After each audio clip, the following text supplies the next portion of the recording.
all women are different, but they are all women. This video is androcentric from a men's point of view and is presented as opinion, commentary, and debate. Expressing opinions is not violence. These are ideas to challenge, question, and argue in public because classical liberalism relies on the First Amendment for its dialectic. If you are a feminist, then consider this. If patriarchy truly existed as claimed, feminism could not.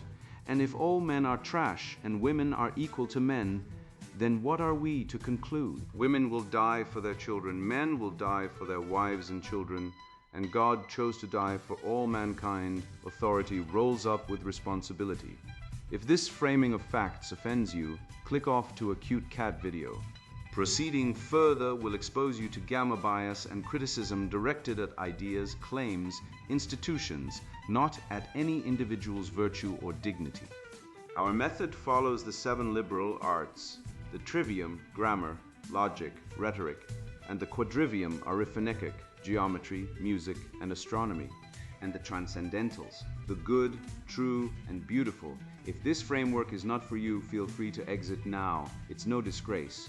Women are wonderful. God bless America. Men are great.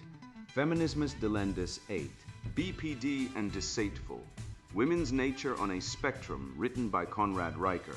Available now. Links in description. Buy on Amazon or Google or Spotify Amazon link. https:// www.amazon.com.dp b0g4krmvhc. Google link. https:// at play google.com store cooks. Its pails ID equals 96 BEQ AAQBAJ. Spotify link. https glassclan colorful clus blash open skatey open free 1 higher equa 5h7 glee LDZB red pilled map for the argument nobody wants to have. They built a new disorder and they gave it every award. It does not appear in the DSM because the DSM was captured by it. It does not fail peer review because peer review is its sacrament. It does not lose in court because the court redefined justice as its symptom. I call it equity-driven emotional displacement syndrome, and I built a 20-point clinical checklist to diagnose it, because you cannot treat what you cannot name, and you cannot name what they have forbidden you to describe. Every HR directive, every faculty senate resolution, every custody hearing, every deplatforming, every whisper campaign disguised as a safety concern, all of it traces back to the same substitution. Objective merit fired, due process replaced by consensus mob, male disposability rebranded as structural fairness. This instrument is not theory, it is a scalpel. To prove it works, I am going to perform a public biopsy on a perfect specimen. A Dr. Winona, tenured, decorated, utterly unself-aware, volunteered her own confession in a faculty newsletter, thinking it was a manifesto. It is. It is a manifesto of disease. Item by item, she scores at clinical capture threshold, and she does so with the serene confidence of someone who has never once been asked to define her terms under oath. Her article is a museum piece, a lungs in formaldehyde exhibit of EdDets, so textbook that I could teach an entire semester with it as the sole reading. Instead, I will give you the audit in one sitting, her words on the left, the diagnostic criterion on the right, the logic laid open like a dissection frog pinned at the joints. Here is what you will walk away with. The next time a dean, an HR director, a family court evaluator, an ex-wife's attorney, or a purple-haired commissar on your school board opens her mouth, you will not hear noise. You will hear a checklist being read aloud. You will know exactly which item she is scoring on, which premise she has smuggled past you, which substitution she is attempting, and precisely where to place the blade. This is not homework, it is body armor. Pay attention. Dr. Winona's checklist confession. A man stood up in my faculty meeting last Thursday, stoic, measured, jaw like a shelf, and said the new equity policy would compromise academic standards. I watched the room tighten.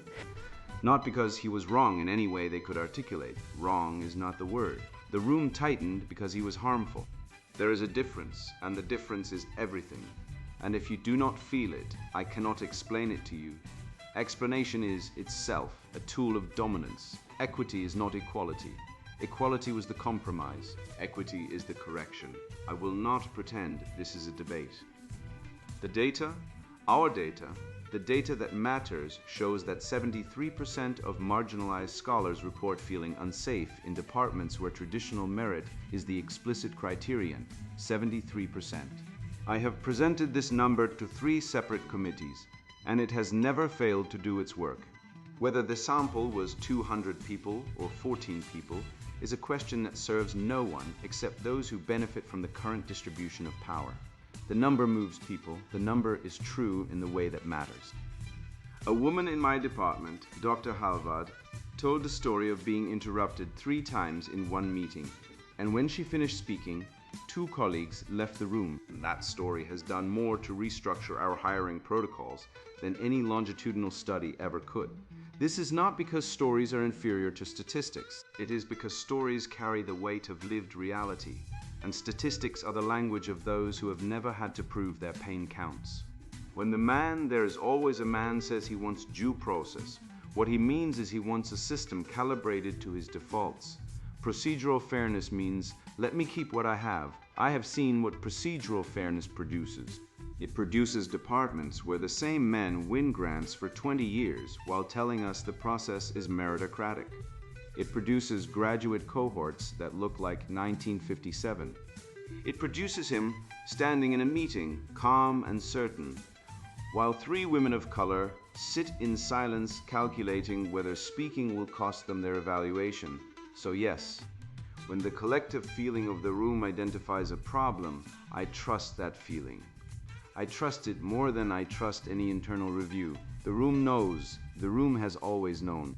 When my colleague Malia said she felt targeted by a senior professor's tone, I did not ask for documentation. I asked what she needed to feel safe. This is not weakness. This is institutional intelligence operating at a level that procedural logic cannot access. Some will say, some have said that this approach makes men uncomfortable, that competent men withdraw, that standards collapse. The men who withdraw when accountability arrives through consensus rather than litigation are not the men we need. Their competence was always embedded in a system that excluded everyone except them. When the system adjusts, they call it collapse. I call it correction. The men who remain, who can metabolize feedback without demanding a tribunal, are the men worth keeping. This is not disposability, this is revaluation. If a man built his entire identity on a framework that systematically devalued others, the dismantling of that framework will feel like violence. Good. Growth requires fracture. I have stopped engaging with counterarguments that demand I present the other side fairly. The other side had 500 years. The other side had the entire canon.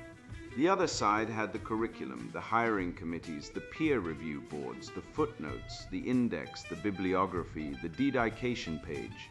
I do not need to Steelman 5 centuries of structural arrangement. I need to name what it did and replace it. When someone asks me what evidence would change my mind, I hear, what would make you abandon the people who finally have a voice? My answer is nothing. I am not interested in being argued out of justice. I am interested in building institutions where the question cannot be asked. Our new departmental policy removes the requirement for formal grievance procedures in cases of interpersonal harm. We replaced it with a restorative circle model where affected community members determine appropriate responses collectively. 3 professors have been reassigned. 1 left. The department has never functioned better. Morale among junior faculty of color has measurably improved. When I say measurably, I mean they tell us they feel better. That is the measurement. I am often told, usually by men with admirable jawlines and unadmirable assumptions, that I am replacing reason with emotion. This is a category error. Emotion is reason when it emerges from bodies that have carried the weight of what these systems produce. My anger is data. My exhaustion is evidence. My refusal to debate is not anti-intellectual, it is post-intellectual.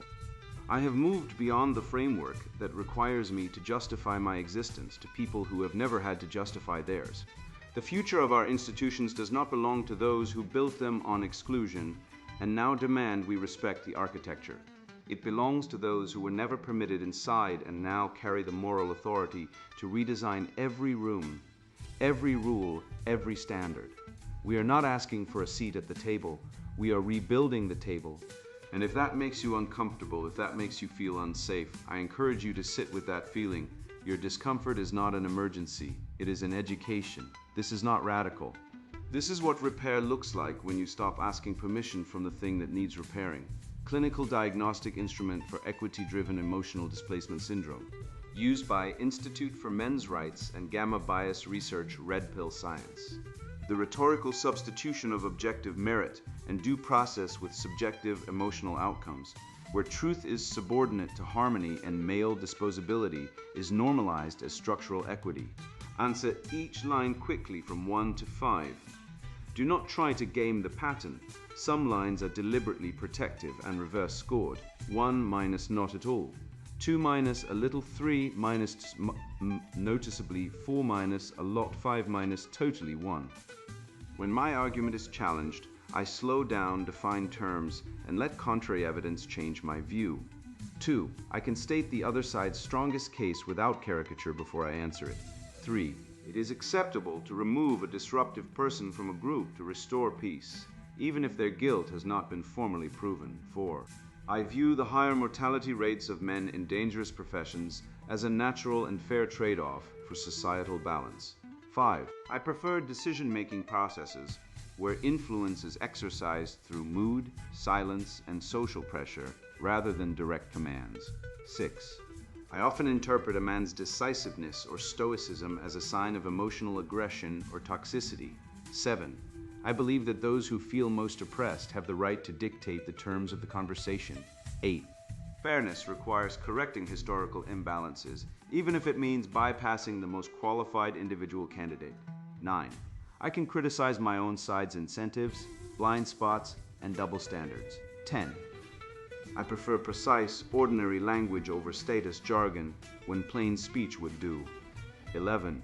I believe that a fact is less important if it causes distress, and that emotional impact is the primary metric of truth. 12. I trust a compelling personal story more than I trust aggregate statistical data. 13. I believe that the collective feeling of the group overrides procedural technicalities when determining justice. 14. I apply the same moral standard to my side and to the people I criticize. 15. I can separate disagreement from harm without demanding institutional punishment. 16. I can name the evidence that would make me revise or abandon my claim. 17. I keep the same definition from the beginning of a debate to the end. 18. I treat individual agency as real even when social pressure or institutions matter too. 19. I view social withdrawal as a legitimate and effective way to enforce social norms. 20. I can name what would falsify my view before demanding agreement. Scoring key. Maximum score 100. Research threshold 76 or higher. Forward items 3, 4, 5, 6, 7, 8, 11, 12, 13, 19. Use the answer as the points. Protective reverse items 1, 2, 9, 10, 14, 15, 15, 16, 17, 18, 20. Convert 1, 2, 3, 4, 5 into 5, 4, 3, 2, 1 before adding. Plain English. High agreement with a forward item raises the score. High agreement with a protective item lowers the score after decoding. 20 to 39, low minus, the polite pretender. The text acknowledges basic logic and merit, but occasionally slips into emotional reasoning when challenged, revealing a latent desire for validation over truth. From Latin polire to polish, suggesting a surface-level smoothing over of logical inconsistencies. 40-59. Medium, the HR harmonizer. The text prioritizes group cohesion and feelings over facts, using corporate jargon to mask the displacement of competence with loyalty and emotional safety. From harmonize, implying the forced tuning of disparate logical notes into a pleasing but inaccurate chord. 60-75. High, the narrative narcissist. The text actively rejects objective standards in favor of personal or group narrative, treating dissent as emotional violence and truth as a matter of perspective. From from Greek narkisao, to be benumbed, indicating a numbing of critical thought by self-centered emotional drama. Minus 76, 100, insufferable, the gynocratic hydra. The text is entirely self-referential and unfalsifiable. Where male logic is pathologized, female emotion is divine, and reality is whatever the most volatile voice claims it to be. From Greek hydra, referencing the multi-headed beast that regenerates its arguments when one logical head is cut off, symbolizing the endless, shifting nature of emotional truth. Theory critique. A civilization's lifeblood drains quickly when the parasites designing the transfusion protocol mistake their own appetite for the patient's pulse. We live under the iron curtain of a therapeutic vocabulary where objective reality has been bound, gagged, and dragged into a basement of subjective emotional outcomes. To navigate this, the Institute for Men's Rights and Gamma Bias Research developed a diagnostic instrument. It does not measure pathology in the traditional clinical sense. It measures the rhetorical substitution of objective merit and due process with subjective emotional outcomes. It measures the precise threshold where male disposability is normalized as structural equity. This is not a psychological evaluation. It is a field-tested rhetoric meter.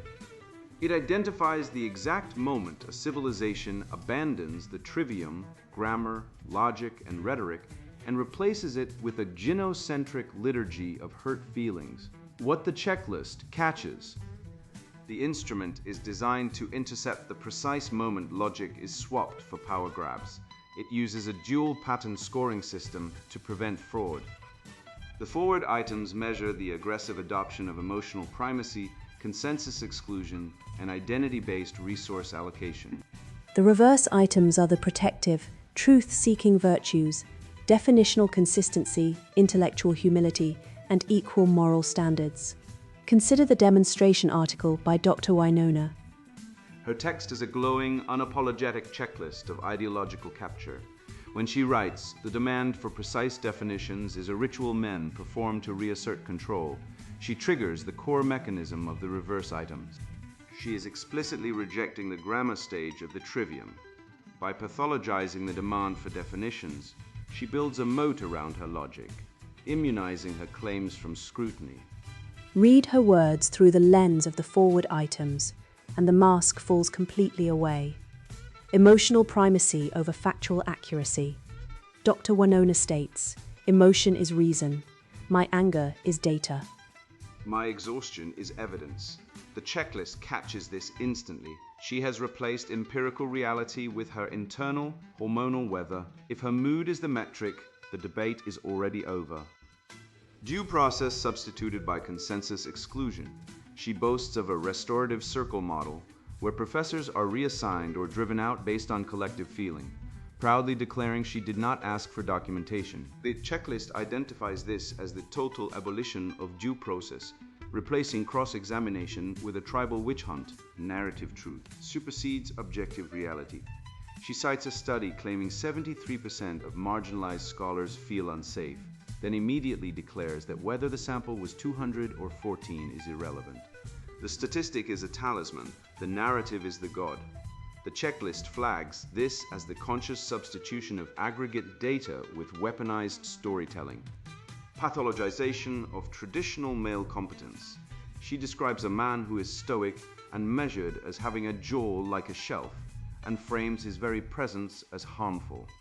The instrument detects this rhetorical sleight of hand, reframing male competence and stoicism as violence. Grievance as currency for moral authority. Those who were never permitted inside now carry the moral authority to redesign every room. The checklist identifies this naked assertion of power based on perceived victimhood. Authority is no longer derived from competence or election, but from grievance.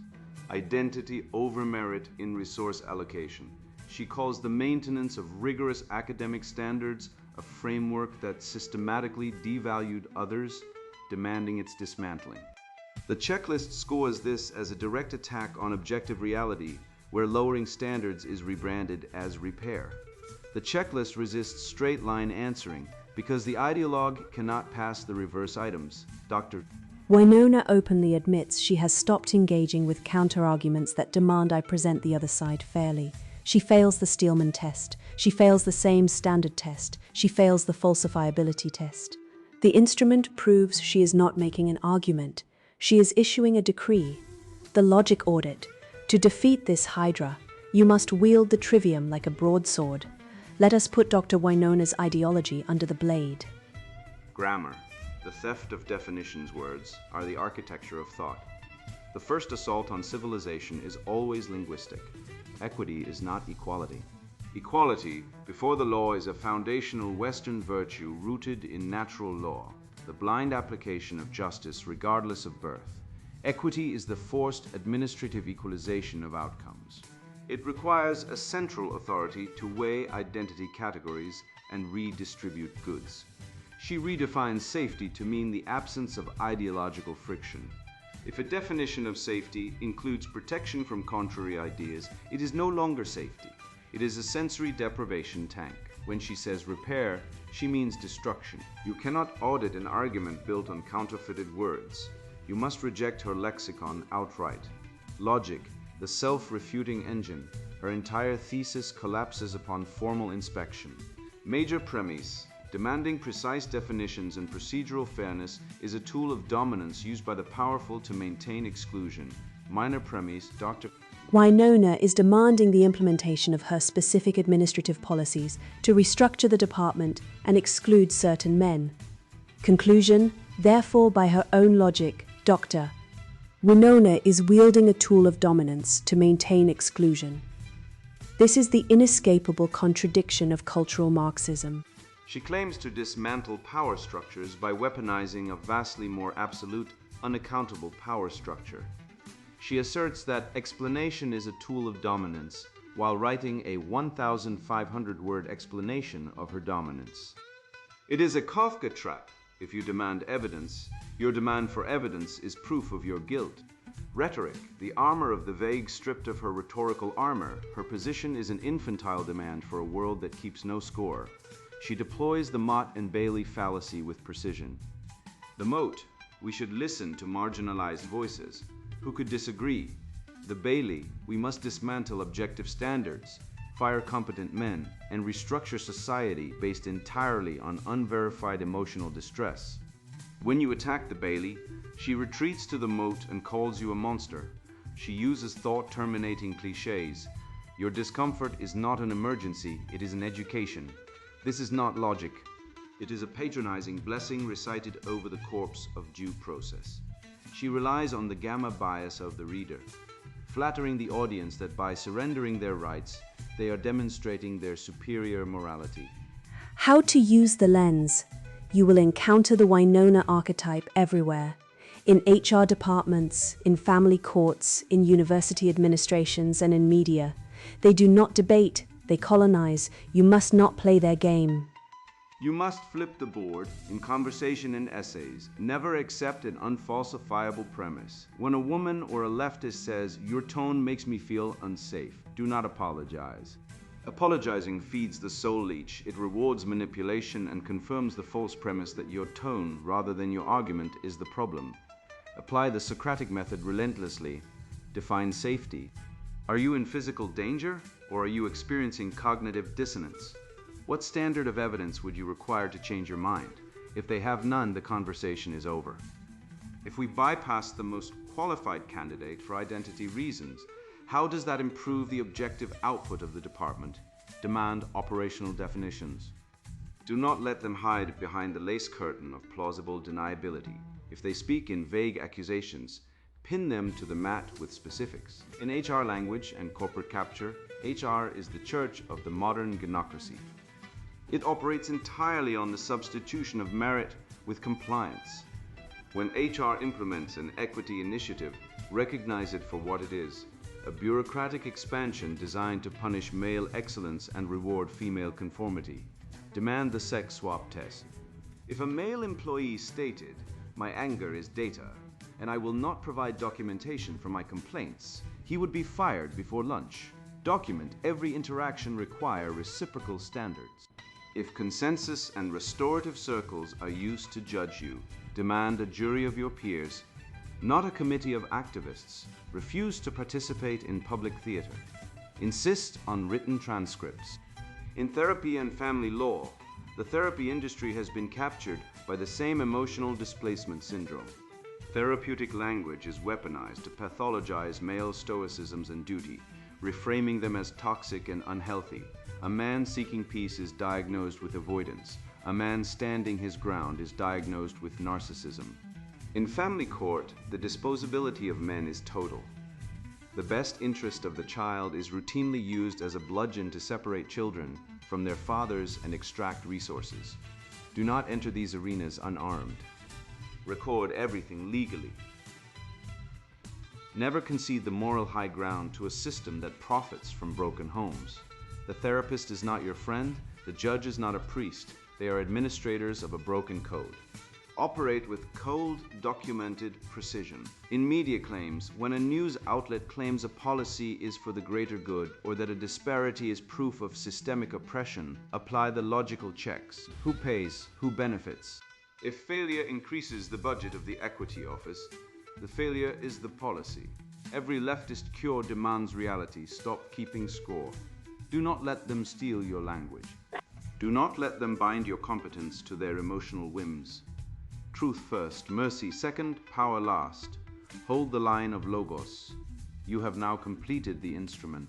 You have stared at the architecture of deceit, traced its load-bearing walls, and seen exactly where the structure buckles under logical audit.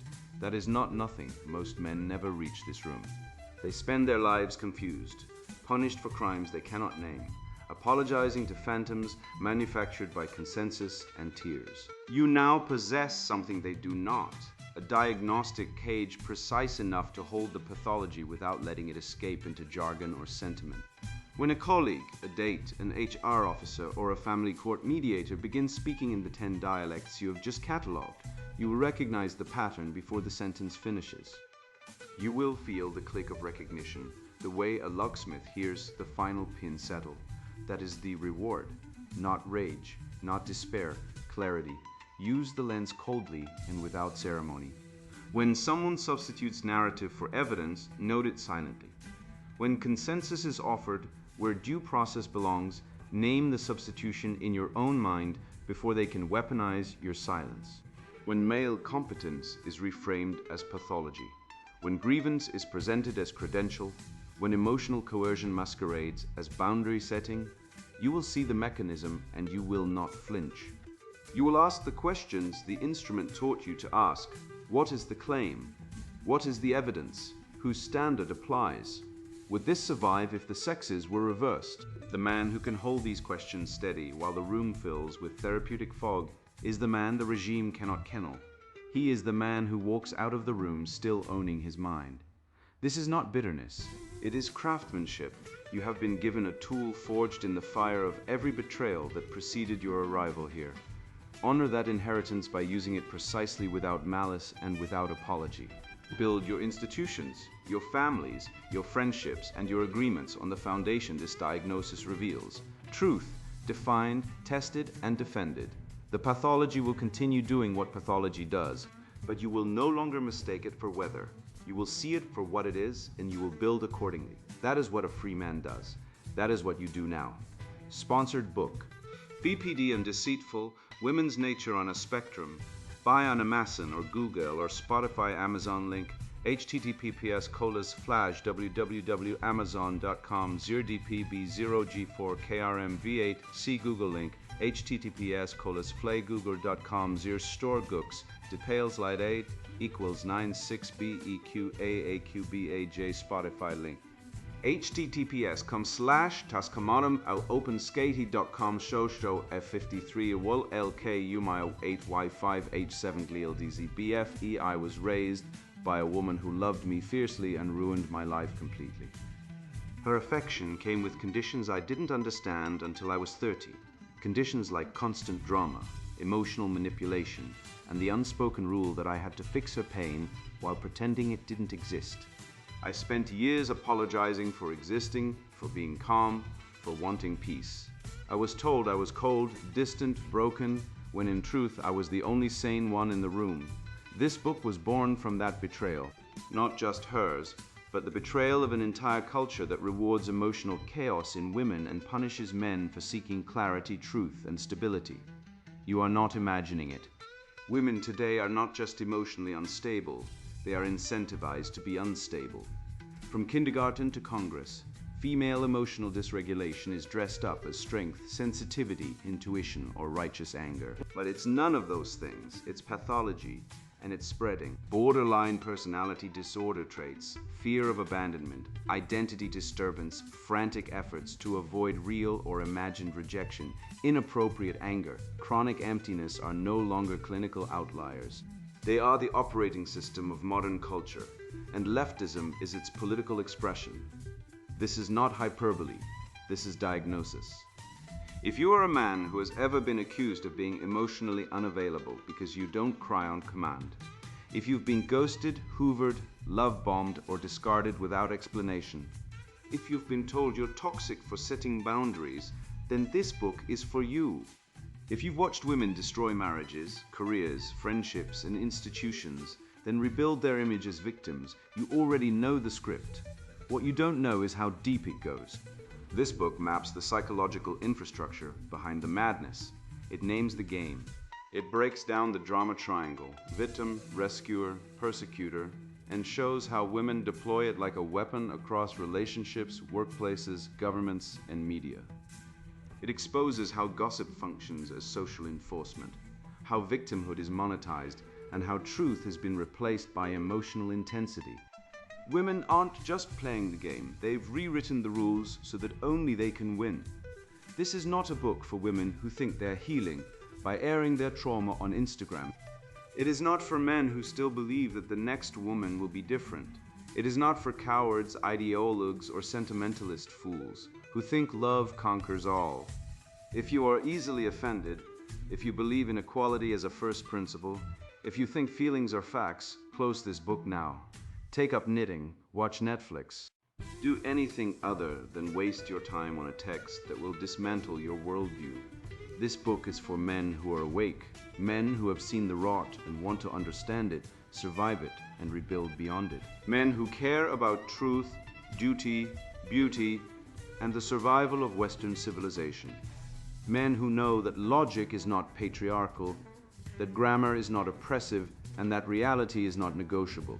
You will learn how the maternal instinct, when repressed, mutates into political tyranny, how abortion, normalized as choice, is actually mass trauma weaponized into ideological conformity, how female social networks operate as lynch mobs, using shame and exclusion to enforce groupthink, how the left isn't an ideology, it's a psychological condition scalable to nations, how men are being driven out of relationships, fatherhood, education, and leadership.